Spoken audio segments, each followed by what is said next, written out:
Fortuner में कोई update ऐसा खास था नहीं कि दोबारा फॉर्च्यूनर पर जाया जा सके। तब ये गाड़ी वेल मुड़ लगी उस टाइम के हिसाब से भी गाड़ी का रुतबा भी है, रुतबा भी है और फिर देखने में भी अच्छी है, चलने में बहुत बढ़िया गाड़ी है। अच्छा, तो मतलब वो ये फॉर्च्यूनर इस टाइम ज्यादा दिख रोड पे, तो आपने सोचा कि आप अलग डिफेंडर ले जाए। चलो फॉर्च्यूनर में कोई अपडेट ऐसा खास था, ये क्या चलाई थी पहले थोड़ी साल की चीज। चलो चलो कर उसको नहीं है, चलो लाइव आयो चलियो। नमस्कार, माफी चाहेंगे थोड़ा सा लेट हो गई, लेकिन कोई बात नहीं, अब करवा देगी।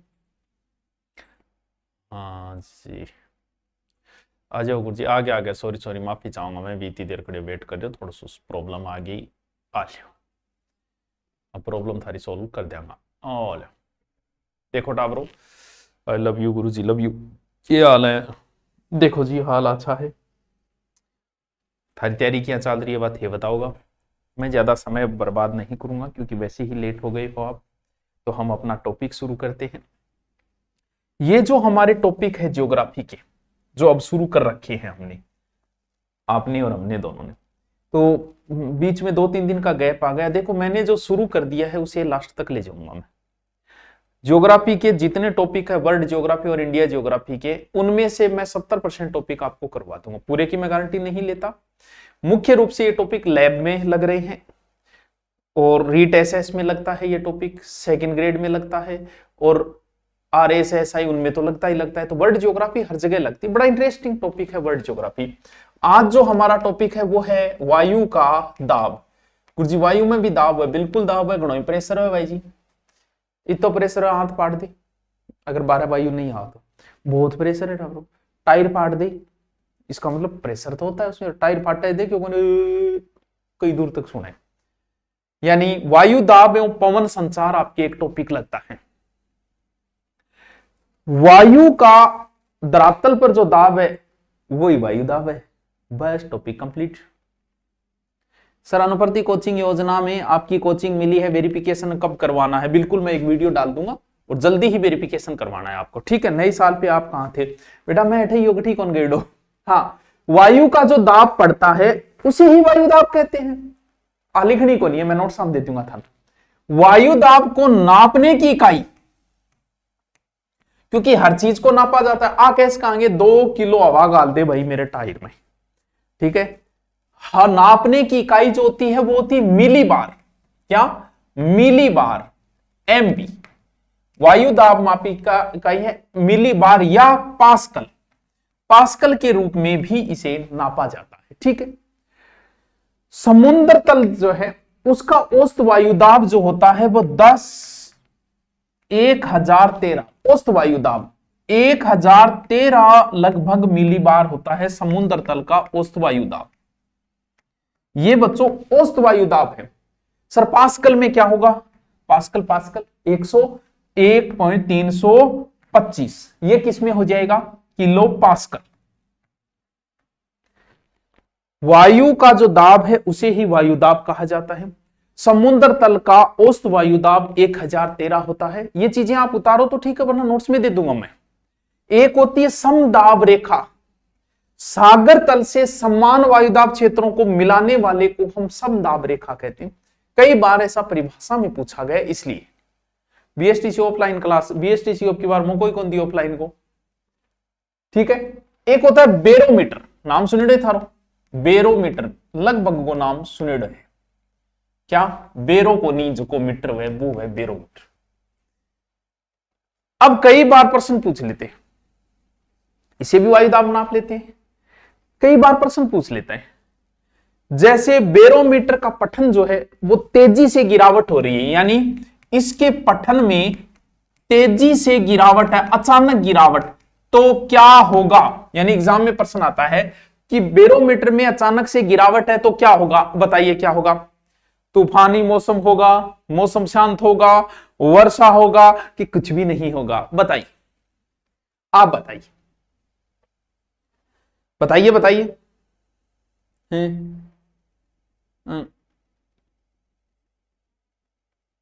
बताइए। सब इंस्पेक्टर हिंदी, हिंदी का बैच सब इंस्पेक्टर ऑनलाइन चालू है बेटा, अब तू लेट कर रही है तो बात नहीं आ रही है। बैरोमीटर में अचानक से पठन में गिरावट आई है तो क्या होगा? तो बच्चों अचानक से गिरावट आई है, अचानक से गिरी है, तो इसका मतलब तूफानी मौसम के संकेत है। सर वो प्रश्न पूछे, बिल्कुल पूछे भाई साहब, अच्छी तिरिया पूछे एग्जाम में। पहले पठन गिरा है, फिर धीरे धीरे बढ़ रहा है, यानी पूर्व में पठन गिरा, फिर धीरे धीरे बढ़ा, तो बच्चों अब क्या होगा? अब बताइए क्या होगा? बैरोमीटर में अचानक से गिरावट आई है, तैयार रहो तूफान आएगा। अचानक तूफान आता है अचानक, लेकिन पूर्व में पठन गिरा है, फिर धीरे धीरे बढ़ा है, इसका मतलब टेंशन ना लो, वर्षा होगी। किसकी संभावना है? सर ऐसे प्रश्न पूछे जाते हैं क्या? बिल्कुल पूछे जाते हैं, ध्यान रखना इनका। अगर पठन लगातार बढ़ रहा है, लगातार बढ़ना, अगर बैरोमीटर का पठन लगातार बढ़ रहा है तो क्या होगा? लगातार बढ़ना, या तो मौसम एकदम साफ होगा, लगातार बढ़ रहा है, या प्रति चक्रवाती होगी, यानी मौसम साफ लिख दूं मैं। अच्छा गुरुजी, इया आगे इया को नहीं याद रखना, ठीक है। आज हमारा जो टॉपिक है वो बच्चों है वायु दाब पेटियां।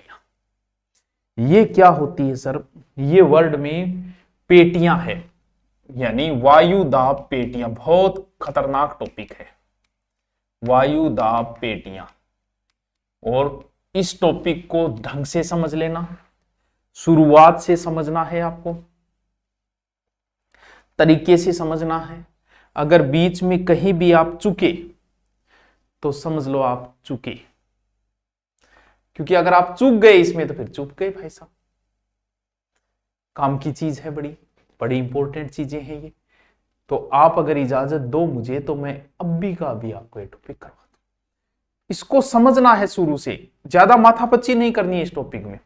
मैं तरीके से समझाता जाऊंगा आपको, आप समझते जाओगे। तो सबसे पहले वायुदाब पेटियां क्या होती हैं? यानी पृथ्वी पर वायु की पेटियां बनी हुई है, पृथ्वी के चारों धरातल में। अब जो वायुदाब पेटियां बनी हुई है वही पेटियां है, लेकिन पेटियां क्यों बनी भाई? वजह क्या रही पेटियां बनने की? तो पेटियां बनने की मुख्यतः दो कारण रहे हैं। दो कारण कौन कौन से कारण हैं? दो कारण है, कुछ पेटियां तो पृथ्वी के घूमने की वजह से बनी है और कुछ पेटियां ताप की वजह से बनी है। यानी पेटियां दो प्रकार की होती हैं। एक होती है पेटियां तापजन्य, दो प्रकार की है वायुदाब पेटियां। एक तो है तापजन्य, जो ताप की वजह से बनी है, जैसे भूमध्य रेखा पर या ध्रुव। भूमध्य रेखा पर सीधी गर्मी पड़ती है, तावड़ों बनी। भूमध्य ध्रुव के ऊपर सर्दी पड़े बट एक पेटी बन गई, यानी सर्दी पड़ी है, यानी ताप जनित। कुछ पेटियां होती है पृथ्वी के घूमने की वजह से, इन्हें गतिजन्य पेटी कहा जाता है, जो उपध्रुव के ऊपर बनती है। इनको हम डिटेल से जब पढ़ेंगे तब समझ में आ जाएगा। अभी आपके कुछ नहीं आया होगा, कोई बात नहीं आया, समझाएंगे ना, हम है ना, हम कब काम आएंगे भाई, अभी समझा देंगे आपको। दो प्रकार की पेटियां हैं, एक ताप जनित पेटियां हैं और एक वायु जनित पेटियां हैं, सॉरी गति जनित पेटियां, पृथ्वी की घूमने। तो हम अभी देख लेंगे कौन सी ताप जनित है और कौन सी। टोटल कितनी पेटियां हैं? टोटल बच्चों 7 पेटियां हैं, ठीक है। पृथ्वी पे कौन कौन सी है? चलो आओ भाई कौन। अब आपसे मेरा रिक्वेस्ट है कि आप साथ साथ में इसे बना लें, आपको बहुत अच्छा लगेगा, बहुत अच्छा समझ में। सबसे पहले पूरे पेज के ऊपर ऐसे गोल चक्कर कटाओ, पूरा गोल बनाइए। देखो मेरी कलाकारी देखो, बंदे की कलाकार देखो, पूरा गोल बनाए। वाह यार गुरु जी, ये तो कलाकार हो। ओ देख पूरा गोल, एक गोल चक्कर का लगाओ। यहां मन गोल दिख रहे हो, उसके थान नहीं दिख रहे हो गोल। ये है पृथ्वी। ऊपर लिख दो उत्तर, इधर लिख दो दक्षिण, इधर लिख दो पूर्व, इधर लिख दो पश्चिम। वो तो पता ही है सबको। अनुप्रति योजना के बारे में बताओ, जल्दी बता देंगे आज। अभी इस टॉपिक को कंप्लीट कर लेते हैं उसके बाद। और यहां 0 सबको पता है, 0 डिग्री अक्षांश है। और आपसे रिक्वेस्ट है कि इस रेखा को मिला दीजिए। क्या जोर आ रहा है यार, मिला दीजिए। अगली रीट पर ही कब होगी? जब भी होगी होगी। हाँ ठीक है, ये क्लास आपने करा रखी है। हाँ बहुत पहले करा रखी है, उसमें कई चीजें नहीं बताई है, बैरोमीटर वगैरह आज नई चीजें बता दी। दोबारा पढ़ लो यार, क्या फर्क पड़ता है, तुम भी ना यार। हाँ क्योंकि टॉपिक तो मुझे ही कराने सारे। अब इस रेखा के ऊपर सूर्य की किरणें सीधी पड़ती है, तो उत्तर में 5 डिग्री, ठीक है, और दक्षिण में भी 5 डिग्री अक्षांश तक ले लो। यहां सूर्य की किरणें पड़ती है सीधी। सीधी पड़ने का मतलब यहां का ताप क्या है? हाई। यानी सूर्य की किरणें बच्चों जब सीधी पड़ी तो सब कुछ गर्म हो गया, थे भी गर्म हो गया, मैं भी गर्म हो गया, थारी गाड़ी भी गर्म होगी, बकरी भी गर्म होगी, और फिर हवा भी गर्म होगी। क्यों? गर्म तो सारी चीज होगी। तो जब हवा गर्म हुई तो गर्म हुई चीज होती है हल्की, और जब कोई चीज हल्की होगी तो वो ऊपर उठना शुरू हो जाएगी। हवा जब गर्म हुई तो गर्म होने की वजह से वो ऊपर उठने लगी, तो अठू हवा गई। थे बताओ तावड़े में थाने खड़े कर देते हवा का कणों, और थाने सूर्य का सीधा 12 बजे खड़े कर देते, कितनी देर टिकोगा भाई? सर मेरे को आपकी हाँ अनुपर्ति की लिस्ट आ गई, जिस जिसको हमारी कोचिंग मिली है वो आ जाइए झोला उठा के, हम आपको पढ़ाएंगे। ठीक है, बस क्या बताया मैंने? सूर्य का ताप सीधा पड़ा, ताप पड़ता ही सो क्यों गर्म हो, तो हवा भी गर्म हुई। जब हवा गर्म हुई तो अट्ठे की हवा ऊपर उठी, ऊपर घट गई, जल्दी बिठाऊंगा ऊपर, लेकिन ऊपर गई। यानी इसमें इस क्षेत्र में हवा रही ही नहीं। हवा नहीं रही तो एकदम शांति शांति शांति, इसीलिए इसे कहते हैं शांत पेटी, एकदम शांत। मेरा डोल कुएं में लटका, डोल ड्रम, इसका दूसरा नाम है डोल ड्रम, क्योंकि बच्चे होता ड्रम ही तो बच्चों। इस पेटी का नाम है शांत पेटी या डोल ड्रम पेटी। कहां? 0 डिग्री से 5 डिग्री उत्तर तक और 5 डिग्री दक्षिण तक। इतनी बात पल्ले पड़ी थारे हैं? इतनी बात पल्ले पड़गी कि थारे? पड़गी। ठीक। अब जो ये हवा यहां से उठी तो कहां बैठी? क्योंकि जैसी हवा यहां से गर्म होके ऊपर गई, आपको बताया ऊपर टेम्परेचर कम होता है, टेम्परेचर कम होते ही वो बेचारी फिर ठंडी होगी।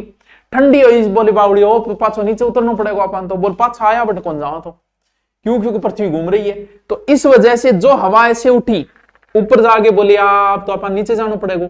जब बोले एक काम करो, आधे दाई तरफ आधे बाई तरफ, बाकी मेरे पीछे, यानी आधे तो इस साइड में उतर जाओ पृथ्वी के, और आधी हवा पृथ्वी के इस साइड में उतर जाओ।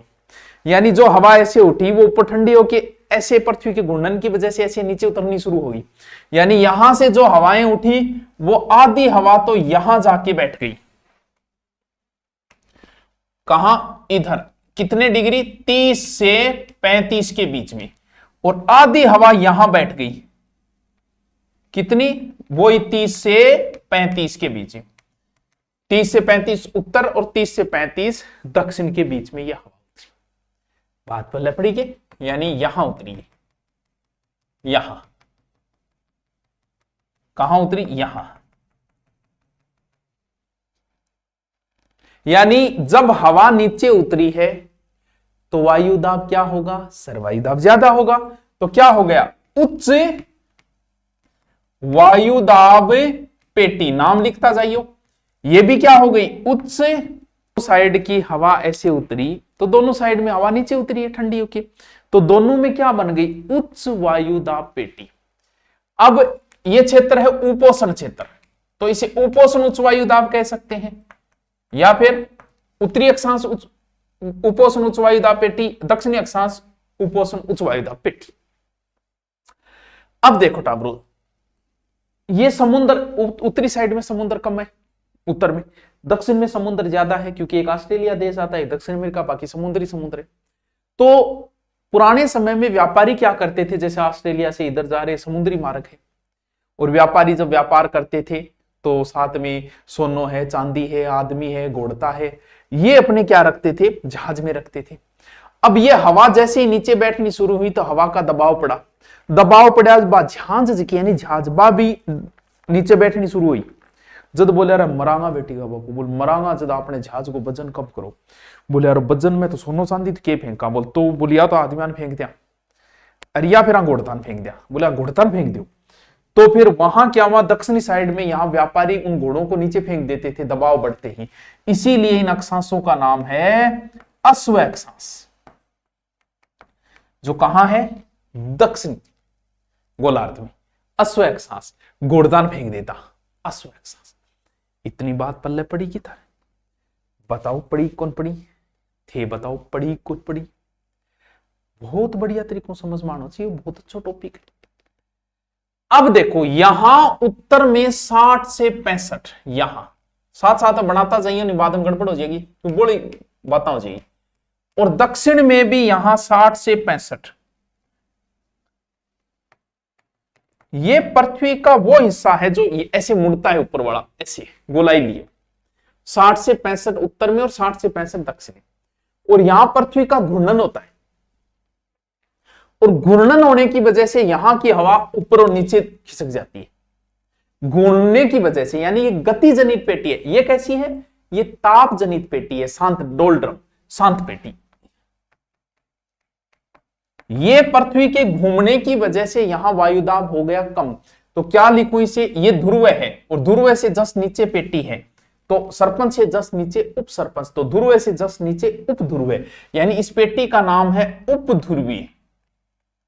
कौन सी, निम्न वायुदाब, निम्न वायुदाब पेटी। और ये भी क्या हो गई, उप ध्रुवीय निम्न वायुदाब पेटी। साथ साथ थे लिख लीजिए, देखो मैं बोल लूं उसको, नहीं फिर बाद में थार समझ में को नहीं आओगे कि के बना दी ऊर्जा। ठीक है, बन गई उपध्रुवीय, यहां भी उपध्रुवीय, यहां भी घूमने की वजह से। और यहां तो भयंकर ठंड है, ठंड होने की वजह से यहां 80 से लेके 90, यहां वायुदाब क्या होगा, उच्च तापजनित पेटी है ये, तो इसका नाम दे दिया हमने ध्रुवीय उच्च वायुदाब पेटी। और ये भी यहां ये 80 से 90 ध्रुवीय उच्च वायुदाब पेटी।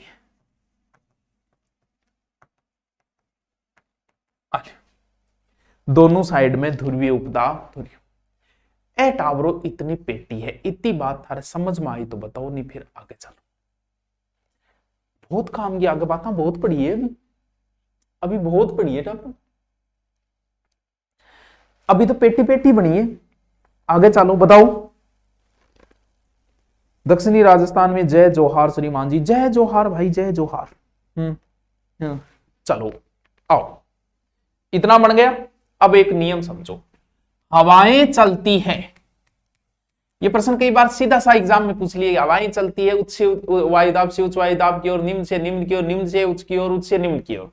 सीधा सा पूछ लेते हैं कई बार कि हवाएं किधर से किधर चलती है। हवाएं high pressure to low pressure, यानी कैसे समझो। प्रकृति अपना संतुलन बना के रखती है। मान लो कि आपने ये कह दिया कि सर हवाएं तो जो है ना निम्न वायुदाब से उच्च वायुदाब की ओर चलती है, तो अरे भाई बोला, जब वायुदाब निम्न है इसका मतलब वायु यहां है ही नहीं, जब वायु यहां है ही नहीं तो तू चलावे किए, जब है ही को नहीं तू चलाई क्या। पहले तुम किसी को पैसे तभी तो दोगे जब तुम्हारी जेब में होंगे, जब है ही नहीं तो दोगे कहां से रहे। प्रकृति अपना संतुलन रखती है। संतुलन का मतलब यह कि टायर में हवा ज्यादा है बाहर कम है, तो टायर की हवा बाहर आने की सोचेगी। पेट में गैस ज्यादा है और बाहर कम है, तो पेट की गैस बाहर आने की कोशिश करेगी। यानी हवा क्या है, जहां ज्यादा है वहां से जाएगी, तभी तो पृथ्वी का संतुलन बनेगा। तो जहां हाई है वहां से लो की ओर जाएगी कि बहन टेंशन ना ले, हम हैं अभी। यानी जहां हाई लेवल से हवाएं हमेशा किधर से किधर चलती है, high pressure to low pressure. जहां ज्यादा है वहां से जाएगी कम की ओर और पृथ्वी को अपना संतुलन बना देगी। सीधा सा नियम है भाई साहब, इसमें क्या समझना है यार, प्रकृति अपना संतुलन खुद बनाती है। आओ अब समझो बात को, बनाने आपको वैसे। यहां वायुदाब क्या है, उच्च, यहां क्या है निम्न, तो यहां से उठ के यहां आया, अब वापस यहां आएगी। यानी यहां वायुदाब उच्च है और यहां निम्न है, तो यहां की हवा क्या करेगी, वो हवाएं इधर चलना शुरू हो जाएगी, इधर एल इधर। क्यों चलेगी भाई, बिल्कुल चलेगी। क्यों, क्योंकि ऊपर बहुत उच्च वायुदाब है, नीचे निम्न है। यहां भी क्या है, उच्च है, ऊपर क्या है, निम्न है, तो यहां की हवा भी इधर चलना शुरू हो जाएगी, इधर इधर। एक बार ऐसी तीरिया बनाना है था। यहां क्या है, निम्न है, यहां क्या है, उच्च है, तो यहां की हवा इधर जानी शुरू हो जाएगी, इधर। ठीक है। और इधर की हवा क्या है, ये कौन सी, उच्च, और इधर की क्या है, निम्न है, तो यहां की हवा किधर जानी शुरू हो गई, इधर जानी शुरू हो गई। बात पल्ले पड़ी था रे। वायुदाब पेटियों का निर्माण क्यों होता है, अरे दो है, दो कारण बता दी वायुदाब पेटियों के। अब आओ दोबारा देखो, अच्छा ऊपर और रह गई, यहां से उच्च है और यहां निम्न है, तो यहां की इधर चलनी शुरू हो गई, इधर, और यहां की इधर। एक बार तीरिया था सीधा बना, बाद में एतीरिया आपा मुड़ा। फिर इसका गाना सुनो ना, सुन लियो। पता नहीं मैं लोग किस किस को कर देते हैं, कितने दिन वो चलेगा, माइंड से मुझे सही नहीं लग रहा, कितना दिन चलेगा वो। हर चलो कोई नहीं, इतना समझ में आयोगे। दो प्रकार की पेटियां हैं, एक गति जनित है, एक वायु जनित है। अब हवाएं आपको सीधी चलानी है, सीधी चलानी है आपको, कि उच्च से निम्न की ओर तीरिया बनाना है, लेकिन हवाएं मुड़ेगी। एक तो नियम बताया कि हवाएं हाई प्रेशर से लो प्रेशर की ओर चलती है। फेरल ने एक नियम दिया था 1855 में। किसका नियम है, फेरल का नियम है। कई नियम है, उल्टे सुल्टे सेट कर देते हैं, नियम एक ही काम करता है। यानी हवाएं मुड़ेगी, तो भाई किधर मुड़ेगी, वो ही सीखना है। बस नियम इतना ही सीखना है, हवाएं किधर मुड़ेगी। हवा की तरफ मुंह करके खड़ा होना तो बहुत मुश्किल है, कि मुंह पर रेत लग गई, तो आपने पीठ करके खड़े हो जाओ। कौन कहे, फेरल मोदे एक बात कहे, जैसे ये बोर्ड को नीचे डाल लो, हवा इधर चल रही है, तो मैं भी मुंह इधर ही कर लूं। अगर मैं उत्तरी गोलार्ध में हूं, तो हवा को मुझे इस साइड की ओर मोड़ना है, राइट हैंड की ओर, दाईं ओर।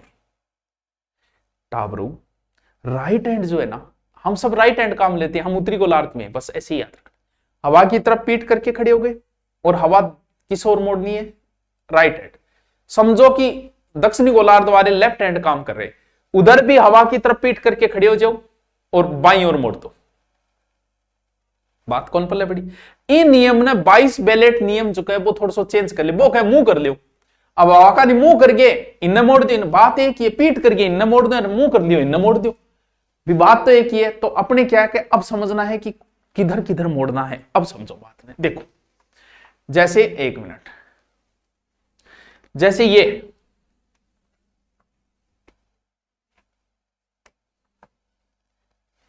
उच्च है, ये निम्न है। अब इधर पीठ करके खड़े हो, किधर मोड़ना है, इस साइड की ओर। इधर ये हवाएं किधर मुड़ेगी, इस साइड की, इस साइड की, इस साइड की ओर, इस साइड की ओर, इस साइड की ओर, इस साइड की ओर। क्यों, क्योंकि आप उत्तरी गोलार्ध में, ध्यान, उत्तरी गोलार्ध में आपने राइट हैंड क्यों हो भाई, ये क्या हुआ,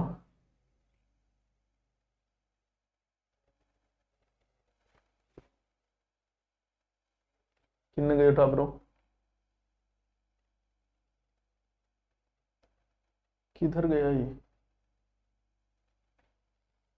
डिलीट हो गया क्यों हो हैं,